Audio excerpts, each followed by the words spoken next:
हर घर जलचा दावा करणाऱ्या सरकारच्या जल जीवन मिशन योजनेचा महाड तालुक्यात कसा बोजवारा उडालाय याचे एक संतापजनक वास्तव समोर आले।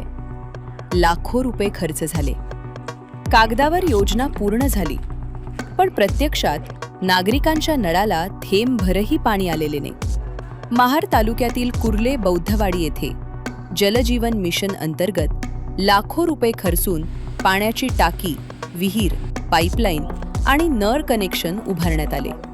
धक्कादायक बाब म्हणजे विहिरीत पाणी तुडुंब भरलेले आहे। मात्र तांत्रिक त्रुटी आणि निकृष्ट कामामुळे ग्रामस्थांच्या नळाला अजूनही पाणी आलेले नाही। या योजनेमुळे ग्रामस्थांवर दुहेरी संकट ओढावले आहे। जलजीवन मिशन योजना सुरू झाल्याचं दाखवून गावातील पाणी टँकर सेवा प्रशासनानं बंद केली।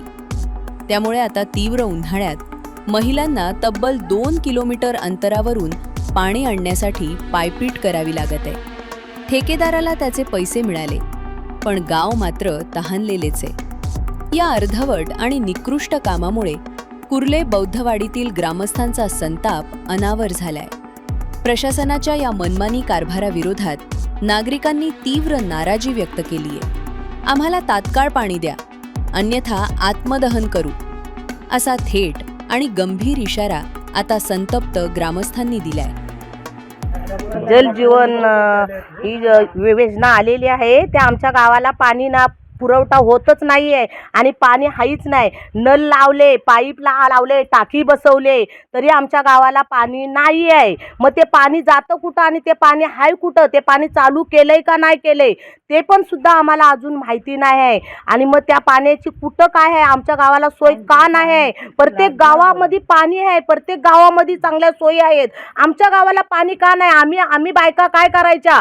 आमच्या गावात जयंती होते, आमच्या गावात चांगले हे होतं, कार्यक्रम होतात आणि त्या कार्यक्रमाला आम्ही बायका तिथं उपस्थित नाही, आम्ही नसतोच। आम्ही पाण्याचे हंडे घेऊन आमच्या वंडबावी ही विहीर आहे एक नाव म्हणून, त्या विहिरीवर आम्ही पाण्याचे हंडे घेऊन आम्ही जातो आणि इकडं आमचा कार्यक्रम होतो का? जर पाणी असते तर आम्ही पण आमच्या जीवाची हाऊस माऊस केली असती, पण पाण्यामुळे आम्ही काहीच करू शकत नाही। इतक्या आमच्या बायका मजबूर आहेत एकदम पाण्यामुळे। आम्हाला पाणी भेटत नाही, आम्ही तडमडतोय, आम्ही माशासारी तडमडतोय। आमची क्यू तुम्हाला काय येत नाही? आम्ही का करत नाही? तुम्ही सांगा मला। आत्महत्या करायची वेळ आलेली आहे।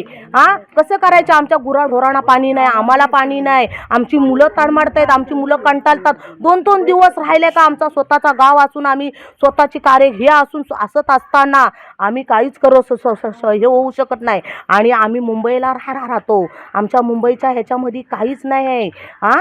कसे आम्ही गावाला यायचं, कसं आम्ही राहायचं?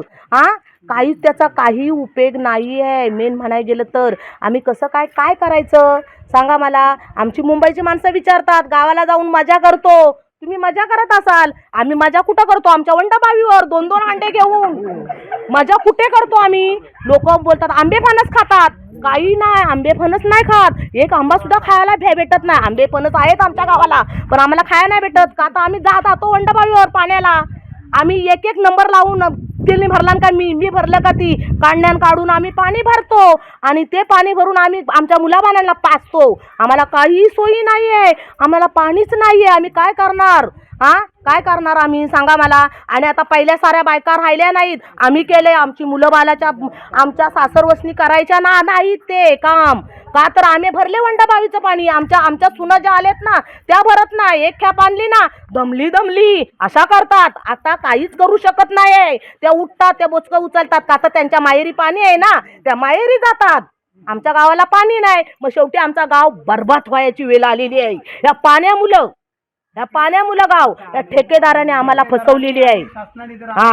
आम्हाला जर या ठेकेदाराने आणि शासनाने जर आम्हाला 1 महिन्यामध्ये पाणी नाही आलं, बघा तुमच्या ह्याच्यावरती सगळं अवलंबून आहे आणि आम्ही आत्महत्या आम्ही जेवढ्या बायका आहे ना तेवढ्या आम्ही आत्महत्या करू। नमस्कार, मी भीमराव सुरेंद्र कांबळे, कुर्ले बौद्धवाडीचा जनरल सेक्रेटरी। आपणास कळवू इच्छितो की 2023 फेब्रुवारीमध्ये आम्हाला जलजीवन मिशनचं काम आलेलं आहे। त्या जलजीवन मिशनच्या अंतर्गत हे काम अगदी युद्ध पातळीवरती जानेवारीपासून चालू होत असताना काही पोटभरून येथे आमच्या कुर्ल्या गावातील आहेत भरत शेठ, आदरणीय भरत शेठचा आधार घेत त्यांनी ते काम लौकिक शिंदे यांच्याकडून आमच्या गावातील नागरिक सचिन कासरेला काम दिलं काम दिल्याच्या नंतर त्यांनी शब्द दिला की एप्रिलच्या एंडपर्यंत आम्ही तुम्हाला 23मध्ये काम पूर्ण करून देऊ.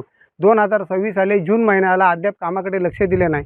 विहिरीचं काम अर्धवट आहे, टाकीचं काम अर्धवट आहे, पाईपलाईन वरच्यावर ठोकलेली आहे. जाब विचारला असता बोलतो जे आम्हाला भेटलं तेवढंच. संबंधित योजनेचं बिल काढून हे लोक खाऊन बसलेले आहेत आणि परिणामी आता आम्हाला एवढा पाण्याचा संघर्ष करावा लागतो. महापुरुषांची जयंती सालावादप्रमाणे आमच्या कुर्ले बौद्धवाडीमध्ये दरवर्षीप्रमाणे आम्ही आयोजित करतो. लाखोंच्या हजारोंच्या संख्येनं लोक येत असतात, परंतु पाण्यामुळं काही लोक ते टाळतात. आणि आता आलेले लोक जे आहेत ते दिवसाला 600 रुपये, ज्याच्याकडे आर्थिक सुबत्ता आहे तो 600 रुपयाची गाडी घेतो. ज्याच्याकडं पैसेच नाहीत तो बिचारा, जे 80 वर्षाचे आमच्याकडे म्हातारे आहेत, ते डोक्यावरती हांडे घेऊन 2 किलोमीटरवरती पाण्याला जातात. 2 किलोमीटरवरती पाण्याला गेल्याच्या नंतर देखील पोहरा विहिरीत टाकला तर तो पोहरा वाहण्यासाठी 10 मिनिटं लागतात. आणि येत असताना पूर्ण लोकांची एवढी अवस्था झालेली आहे. शासनाकडे आम्ही दरवर्षीप्रमाणे टंचाईग्रस्त म्हणून टँकर असायचा. जल जीवन मिशन शासनाच्या नियमाप्रमाणे ज्या गावामध्ये जल जीवन मिशन आहे तो टँकर रद्द झालेला आहे. आणि म्हणून परिणामी पाण्याचे एवढे हाल झालेले आहेत की असं काही आत्मदहन करण्याचा, आत्महत्या करण्याचा विचार काही क्षणाला आमच्या महिलांमध्ये येतो. मी ह्या बाईटद्वारे मी कळवू इच्छितो की येत्या 15 दिवसाच्या आतमध्ये ठेकेदार आणि संबंधित जे अधिकारी आहेत त्यांनी लक्ष टाकून ठेकेदार, सब ठेकेदार आणि संबंधित अधिकारी यांच्यावर योग्य ती कारवाई करून आणि जे त्यांना पाठीशी घालतात त्यांच्यावर देखील केवळ दलित वस्ती बौद्धवाडी असल्या कारणाने त्याला पाण्याचे 7 वाडीमध्ये 6 वाड्यांना पाणी आहे, बौद्धवाडीला केवळ पाणी नाही. आणि म्हणून परिणामी जे 7 वाडीचे काही कार्यकर्ते आहेत ते पोटभरू कार्यकर्ते ह्या शब्दामध्ये मी त्यांना म्हणतो की ते आदरणीय शेठचा आधार घेत ह्या ठेकेदारावरती दबाव टाकण्याचा प्रयत्न करत आहेत. अतिशय उत्कृष्ट असा आदरणीय मंत्री महोदयांचं काम आहे, परंतु त्यांचे कार्यकर्ते त्यांच्या कामाला कुठेतरी गालबोट लावताना दिसत आहेत. ह्याची काळजी, ह्याचे लक्ष मंत्री महोदयाने पण ह्याच्याकडे टाकावं.